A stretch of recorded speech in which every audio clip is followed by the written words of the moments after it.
I respectfully acknowledge Aboriginal and Torres Strait Islander peoples, the world's oldest educators and the traditional custodians of the land on which this podcast was recorded, Darkin Jung Country, surrounded by the beautiful Booty National Park, Brisbane Water and Putty Beach. The land we learn, teach, play and walk upon always was and always will be Aboriginal land. Teaching is one of the most rewarding vocations, yet great teachers are burning out and leaving the classroom in record numbers. Welcome to the PDHPE and CAFS podcast with your host, Kel Bell. This podcast empowers busy New South Wales teachers of PDHPE, CAFS and HMS to teach with confidence, clarity and ease.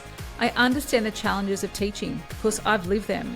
With more than 2 decades in education, I've journeyed from classroom teacher to becoming New South Wales' trusted voice in PDHPE, community and family studies and health and movement science.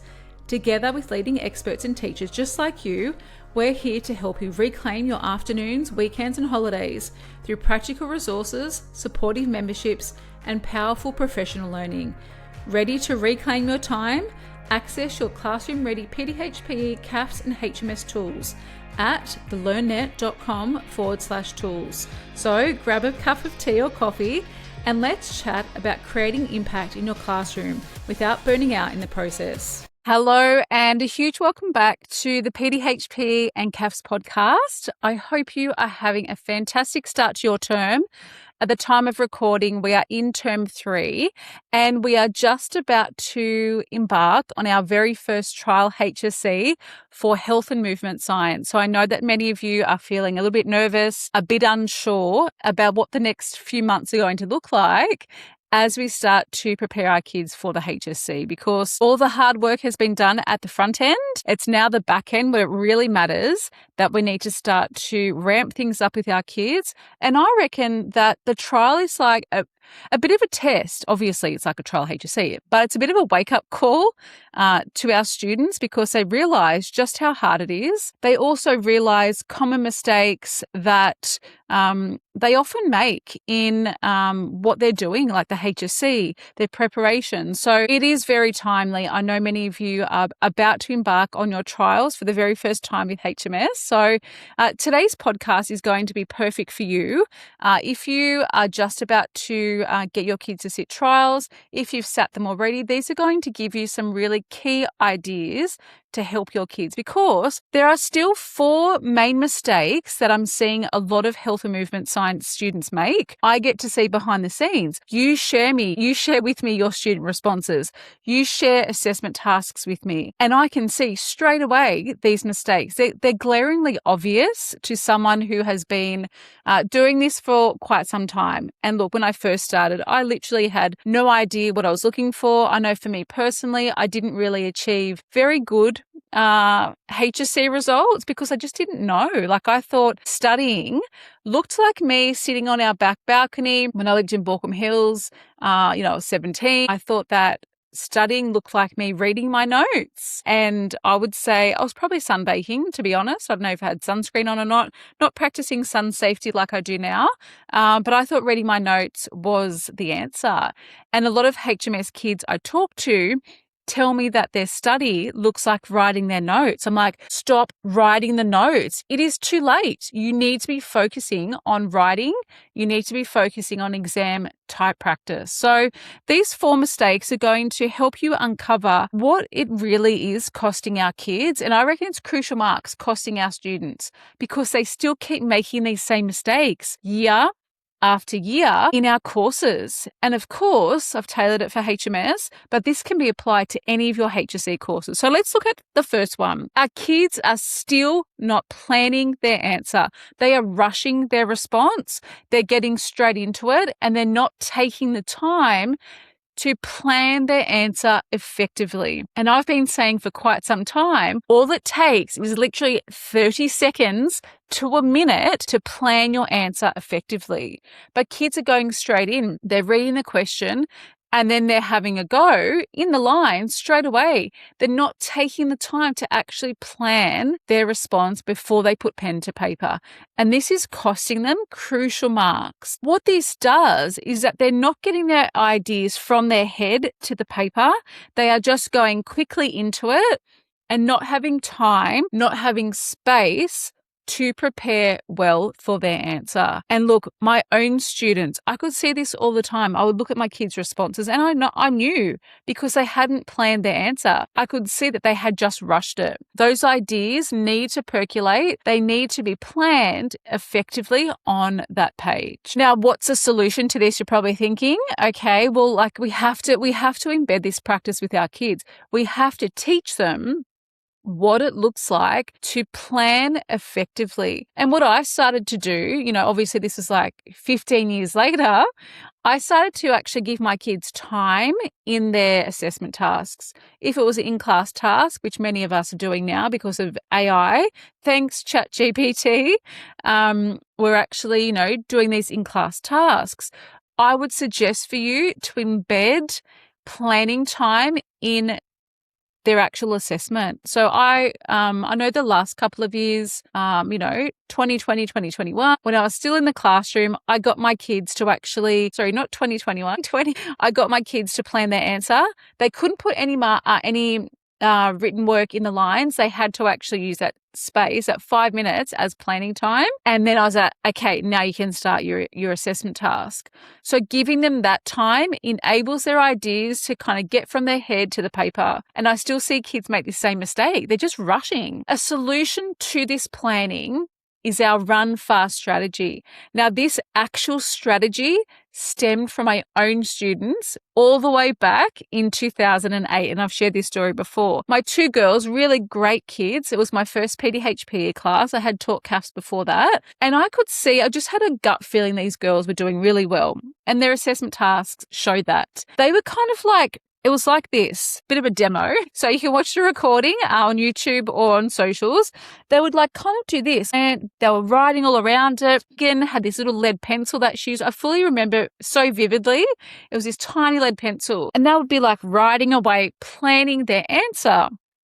And at the end of their assessment tasks, I was observing them during an in-class task. And I said, girls, what are you doing when you're doing that? Like I could see you like writing all around the question. Like, miss, we're planning our answer. And I'm like, interesting concept.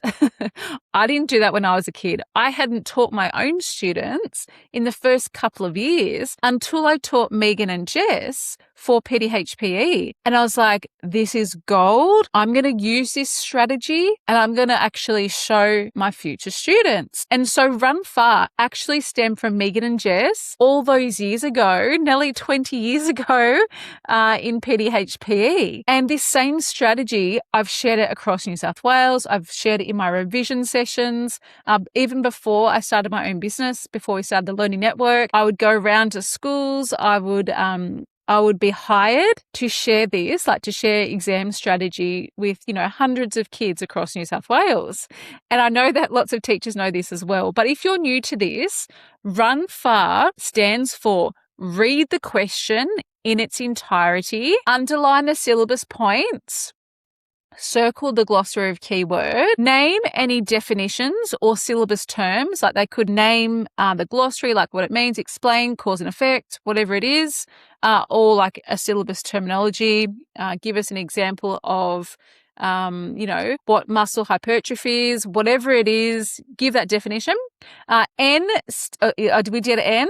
F is formulate a plan of attack in and around the question at the top. What that does, I'll get to what it does in a sec, but that enables the kids to have a little plan before they start writing. Answer the question in the lines provided as a guide, obviously using the mark as a guide, and then reread it. Often the kids will just rush through and not actually go back and reread their response. So that is Run Far. It has worked for thousands of students across New South Wales. I've shared this exact strategy with other HSC teachers across New South Wales for a number of years. This strategy enables your kids to get their ideas from their head to their paper, have a plan of attack before they actually put their answer on that page. Now, if you want to see what this looks like in action, we have a number of resources inside our Health and Movement Science membership. We have coded the responses, we have unpacked them, we have shown the students what this looks like. We have given you, teachers, resources that actually go through these steps so you can then use those resources with your kids. This exact strategy is gold because the kids are just rushing and they're missing out on crucial marks because they're not actually planning. That's Run Fart. Welcome. Number 2, our kids are not including specific enough examples still. I've been doing this for a long time, my friend, 22 years as a HSC teacher. And, 16 years as a HSC marker, 5 as the head HSC marker in New South Wales. I reckon combined with my students and all the marking I've done for schools and all the HSC marking I've done, I worked out last year that I've marked over 40,000 student responses in the last 20-something years. That's a lot of kids' work. And the kids are still not being specific enough in their examples. And those examples are crucial. You can't just regurgitate the content. It's not a definition. You're not writing a textbook. The HSC markers, you as a teacher, as the trial marker, or it could be an outside organisation marking your trials. We've done that a lot. You're looking for application to the content. That is where the marks are. If your kids are still just writing the definition, if your kids are still just verbalizing what they know about that content, they're missing out on crucial marks. Often, it's the mark that they're missing out on because they're not actually giving that specific example. If it's a 4 marker, if they just give the content, it might be a 3 out of 4. If it's a 6 marker, if they've just got a definition and they haven't addressed a glossary, it might be a 3 out of 6. So those marks add up across the page, across the paper. And I still don't know why we're focused so much on content. I think we feel the pressure to just fly through and get through it. To just content dump, often people say, or just focusing on the content. Stop teaching the content and flying through it. Look, this is a whole nother conversation about application and about checking kids' understanding, but we have to actually check their understanding as well. But look, the examples part, they're missing out on crucial marks. And what I mean by this is that they're not showing the marker what they know. Any student, if they've got a photographic memory, can remember the content, but it's the application is where the marks are rewarded.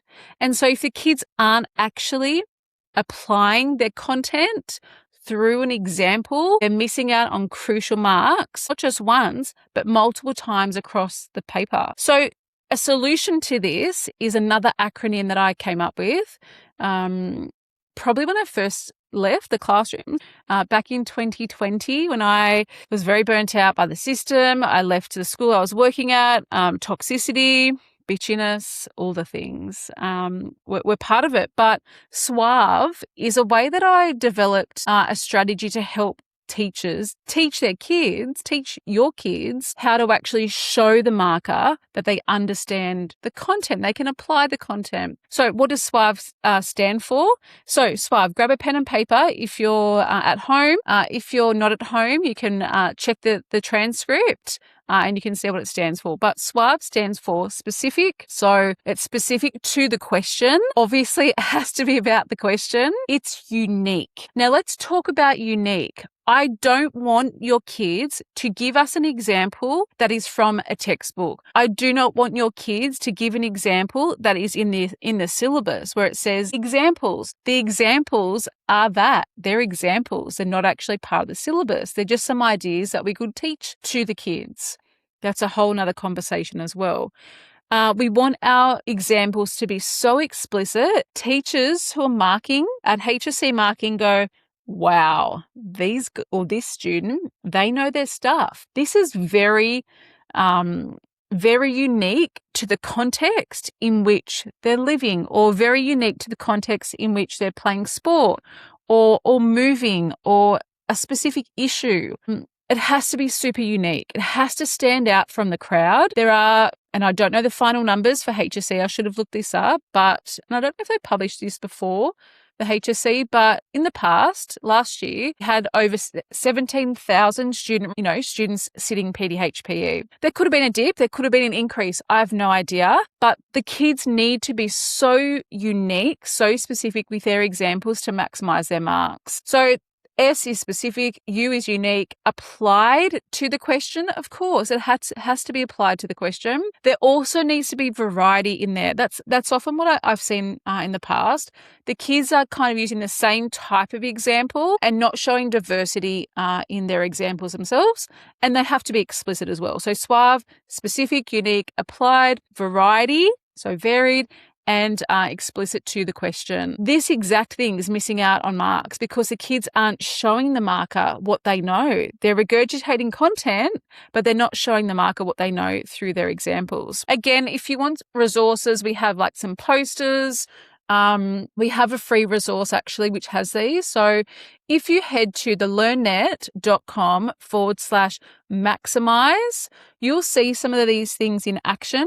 We created a free resource last year for this. So Suave, I think Run Far's in there, some glossary of keywords, which is our next costly mistake. But yeah, it's just a matter of actually them putting that into practice, showing the kids, giving them variety, adding to their bank of examples. And number 3, that's a mistake, is the kids are not applying the glossary of keywords. Like, I think I could write a book about the glossary of keywords because I know so much about it. And these are all from the mistakes I made. They are all from the mistakes our members make. They are all from the mistakes our students make across the years. Like, I've been involved in HSC stuff for 22 years, 15 as like a leader, as like a mentor to teachers across New South Wales. And I have been very privy to conversations, to student responses, exams, and so much across the years.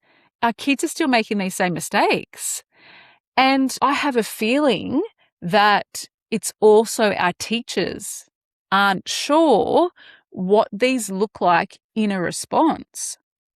Our teachers know that explain is to show cause and or effect, but they might not know what it looks like in an exam question or like in an exam response. They might not know what analyze looks like in a response and how to teach that. And look, I've had lots of conversations in the last 18 months alone about the glossary of keywords because when PDHP.net and the Learning Network merged, we attracted a whole heap of different teachers that hadn't even known that we existed. So this is something that's like bread and butter to me. Like I said, I could write a book. It's my zone of genius, and it stems from all the things that I did wrong as a very young HSC teacher. Like, I thought the glossary of keywords were just like definitions the kids had to learn.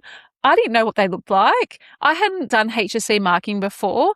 I was like, well, explain means show cause and effect, but I didn't know the language to help my students understand what that looked like. I didn't know how to break it down. I didn't know that there were 3 steps to discuss or 3 steps to analyze. So my kids were missing out on massive marks, like so many marks, because they weren't actually applying the glossary of keywords. They were missing out on so many marks because of that. I was doing my kids a disservice. And look, I know that teachers say that, we do alarm at our school. I'm sorry, alarm is just a way to show the progression from one word to the next. Alarm doesn't show you what this looks like in a response. Alarm doesn't show you how the students can prove to the marker they're actually doing that word, because the glossary of keywords are verbs, are doing words. So the kids are doing something different for each single word. They have a different meaning, but still somehow we think that explain looks the same as discuss, looks the same as analyze. It's so different. And again, kids are missing out on crucial marks because I think maybe our lack of awareness, our lack of understanding, our lack of that application. So again, this free resource that we have developed, the learnnet.com/maximize, will help you with this. But of course, they're just the words. If you want to see what it looks like in student responses, in student, like exam type questions, step-by-step processes, we have literally like hundreds of exam prep questions that have been broken down, that have been, there's an exemplar created for that, because if you don't see it, you don't know how to teach it. Inside our HMS membership, especially this term in preparation for the very first trial ever for HMS, we are like doubling down on our resources for this, because I know that our kids are only getting, I reckon, like 3/4 or less of what they should be deserved in.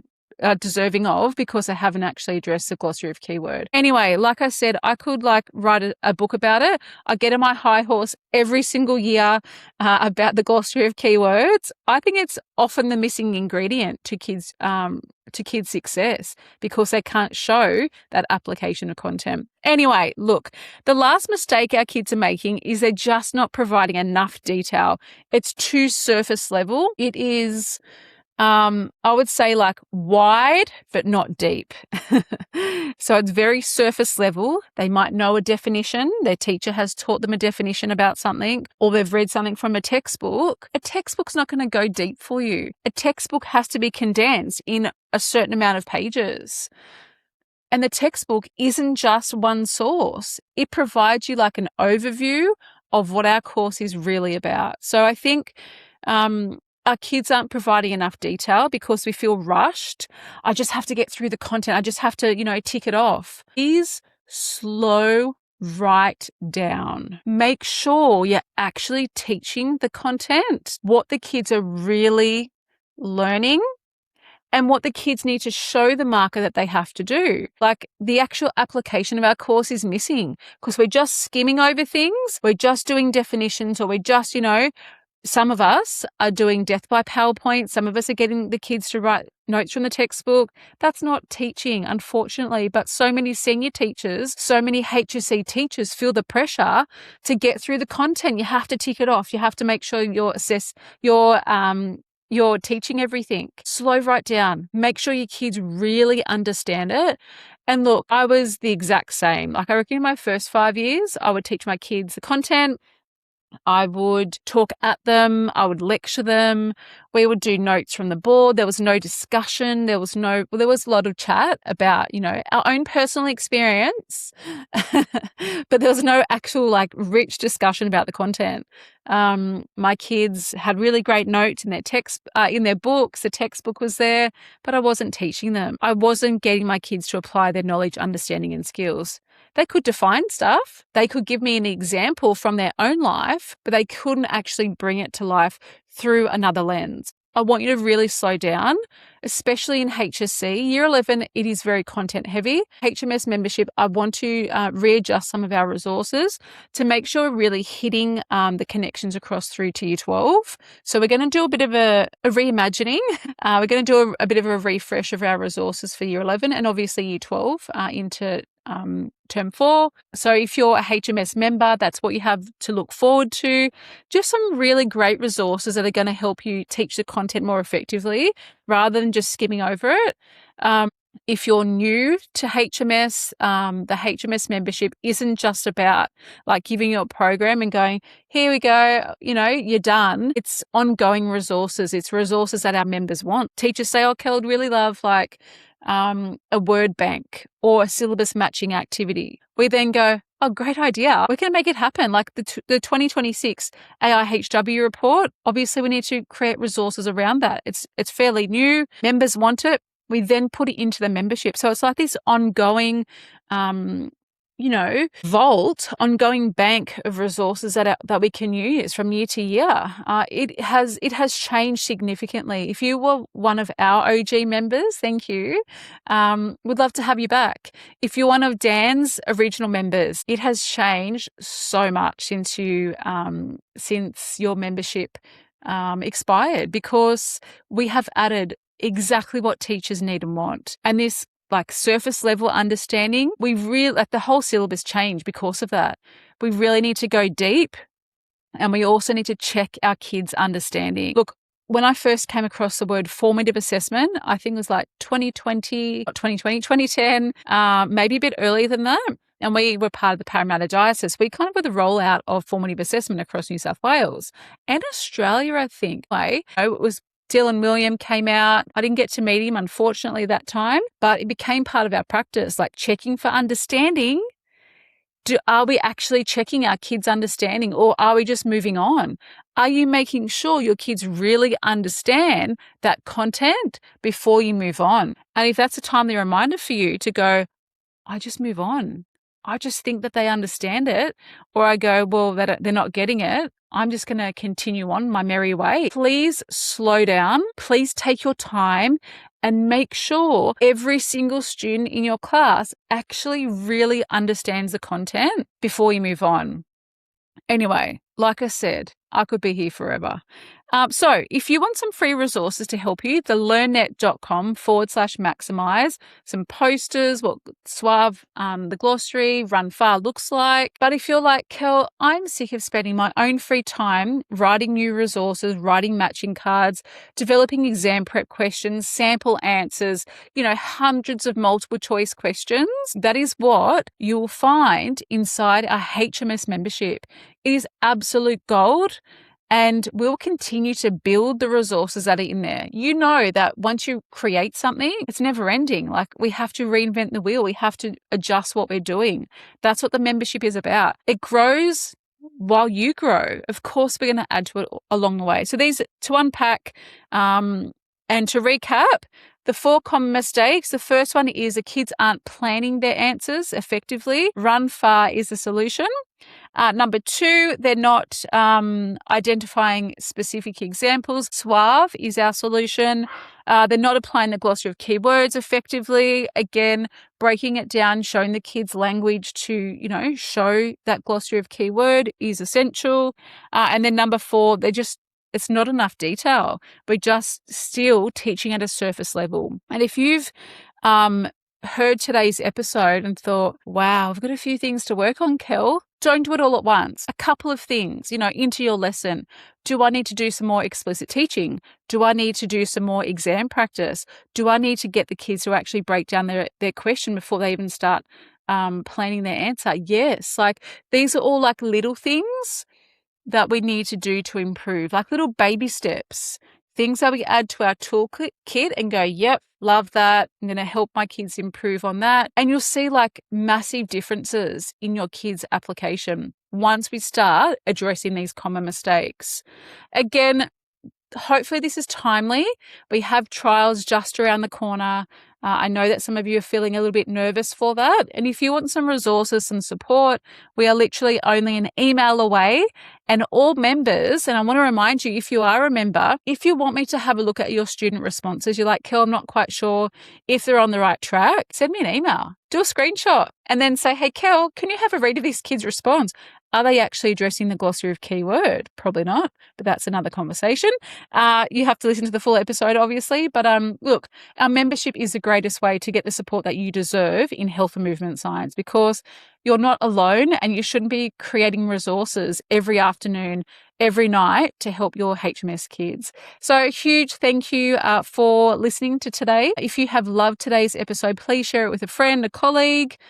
We can't wait to see all of our HMS teachers on Thursday and Friday of this week at the HMS Summit, our in-person professional learning event. We are very excited. Sydney Olympic Park, 2 days of absolute magic of connection, learning, conversation to help our kids get ready for trials, and then the HSE just around the corner. So have the most amazing week. If you need anything at all about HMS, please don't hesitate to send me a message on Instagram or flick us an email. We're only here to support you guys. So take care. Thank you. This episode was brought to you by the K-6 Primary and 7 to 10 PDHP memberships, the CAFS Collective, and the Health and Movement Science membership.